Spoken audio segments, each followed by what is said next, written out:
이번 영상에서는 특별히 목소리를 녹음해 보았습니다. 20대에 느꼈던 우울과 외로움에 대한 이야기를 해보려고 하는데요. 아직 진행 중인 부분도 있지만 지난 시간들을 돌아보면서 정리를 해보았는데 내용이 좀 길어져서 목소리 녹음을 해보게 되었습니다. 우선 제가 생각하는 20대의 우울과 외로움에 대한 원인 5가지와 어떻게 해결하려고 했는지 노력했던 부분 5가지 정도를 말씀드려 보려고 해요. 내 삶이 별로인 것도 아닌데 외롭고 우울한 기분이 든다면, 또는 지금 내 인생이 내가 바라는 인생이 아니라서 더 부정적인 감정이 자주 든다면 원인과 솔루션을 점검해 보는 것을 추천드려요. 첫 번째, 정체성을 형성하는 시기.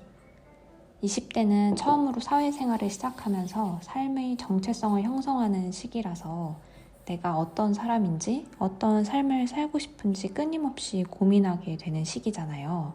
그때 완전히 정착하지 않은 나 자신과의 거리감이 있었고, 거기에서 오는 혼란과 성장통이 외로움으로 느껴졌던 것 같아요. 두 번째는 혼자 있는 시간이 많은 내향인. 20대의 저는 스스로 외향적인 사람이 되어야 된다고 생각했거든요. 사회생활의 필수 덕목 중에 하나가 외향적인 건데 친구도 많아야 한다고 생각을 했고 모임도 많이 나가야 된다고 생각을 했었고 사람들에게 좀 잘 보이고 싶고 누가 나를 찾지 않으면 허전한 마음도 들었던 것 같아요.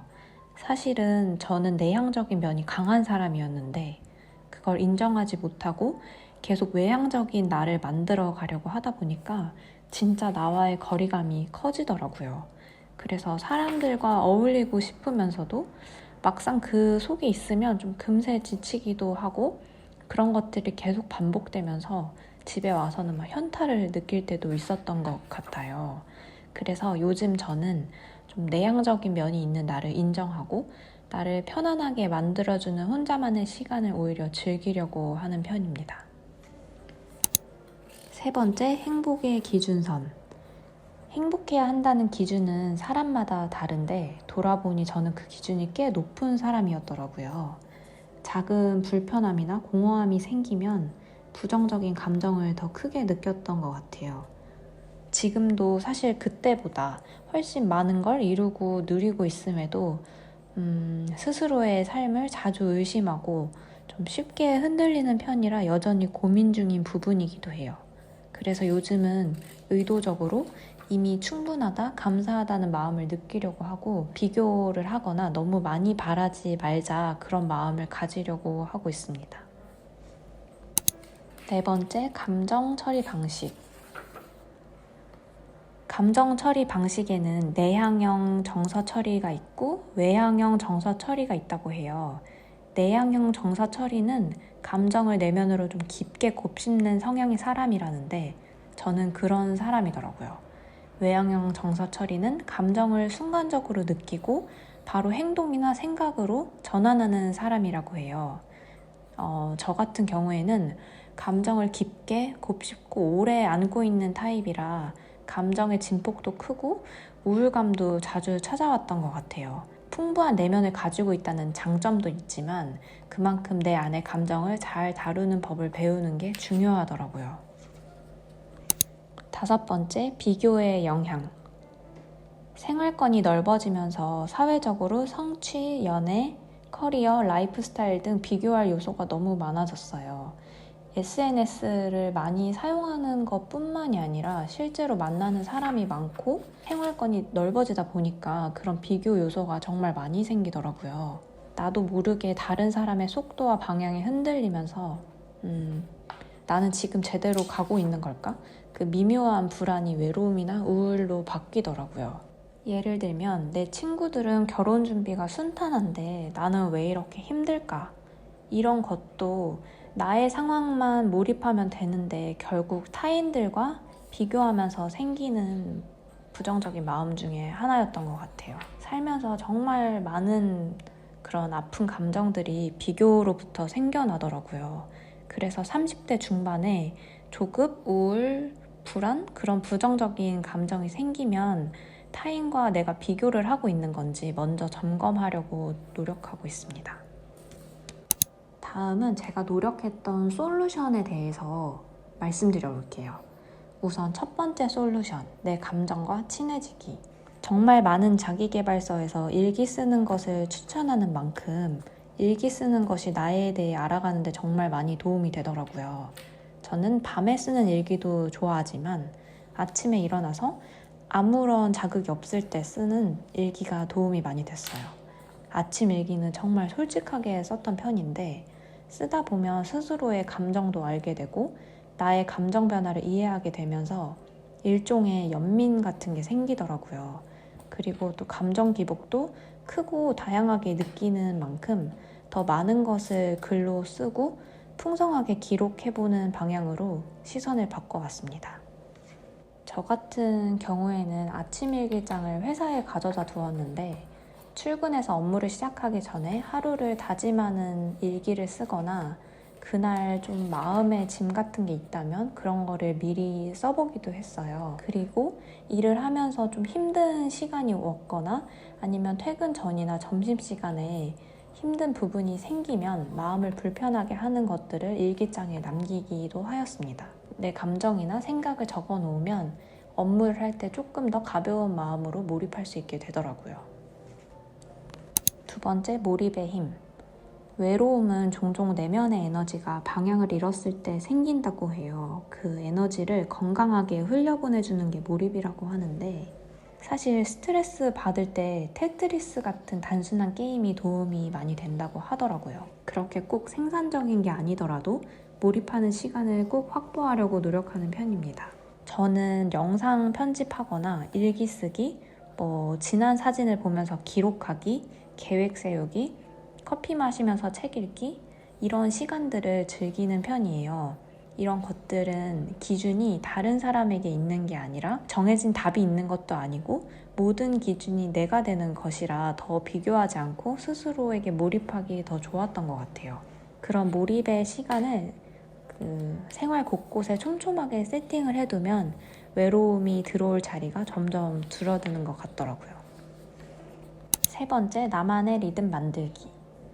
루틴은 생각보다 큰 힘이 있어요.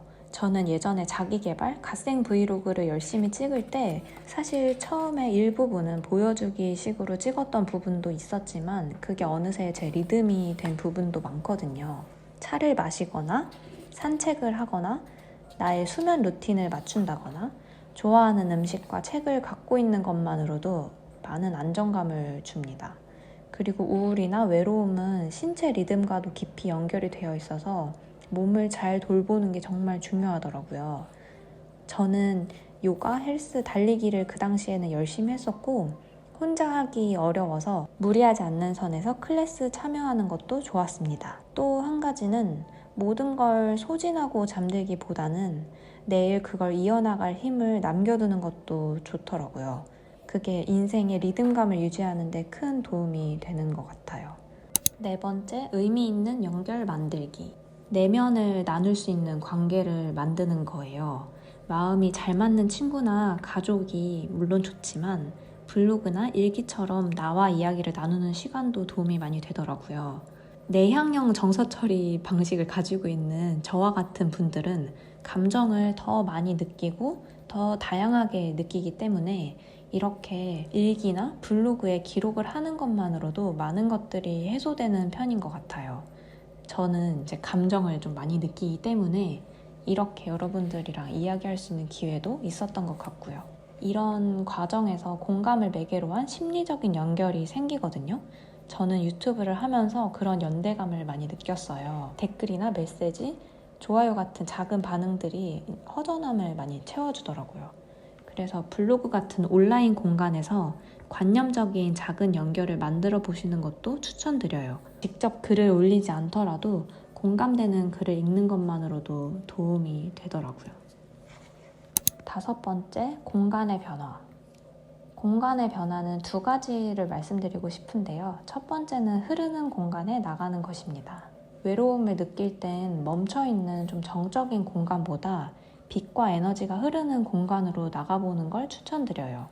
저는 혼자 책을 읽는 것도 좋아하지만 일부러 사람이 많은 카페나 도서관에도 자주 가요.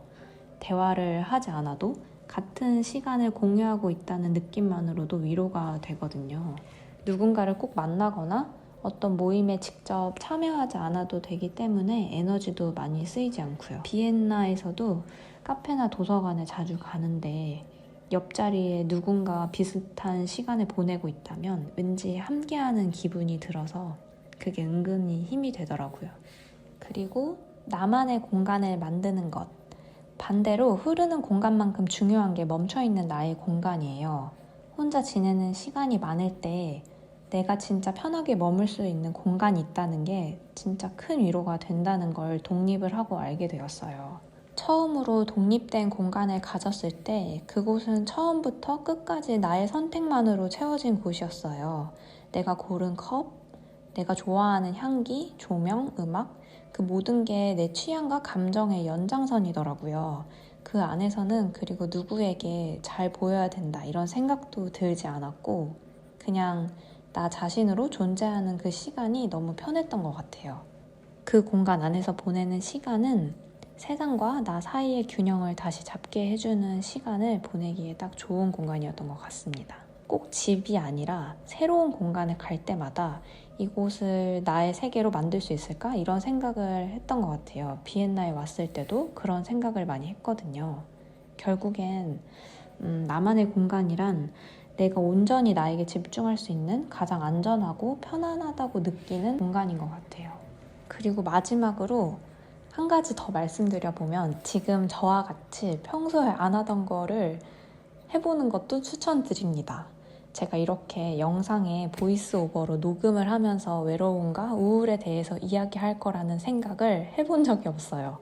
근데 평소에 정말 안 하던 새로운 것을 하면 뭔가 미묘하게 어떤 용기 호르몬? 그런 것들이 나오는 기분이 들더라고요. 그래서 지금도 남을 의식하지 않고 그냥 내가 한번 새로운 거를 해보자 이런 마음으로 이 영상에 녹음을 하고 있습니다. 오히려 그게 나한테 또 다른 새로운 자극이 돼서 우울과 외로움을 느끼지 못하게 더 좋은 에너지를 이끌어주기도 하는 것 같아요. 여러분은 어떻게 생각하시는지 궁금한데요. 사실 우울과 외로움의 해결책은 좀 뻔한 클리셰 같지만 다이어트 할 때도 결국 뻔한 정석의 방법이 가장 효과적인 것처럼 그런 뻔한 것들이 쌓여서 결국 많은 도움을 주었던 것 같아요. 그리고 혹시 지금 너무 힘들다면 잠시 많은 것을 시간에게 맡겨두었으면 좋겠습니다. 그리고 가능한 한 빛나는 20대를 마음껏 더 누리시기를 바랄게요. 너무 오래 힘들어 하기에는 20대는 정말 짧더라고요.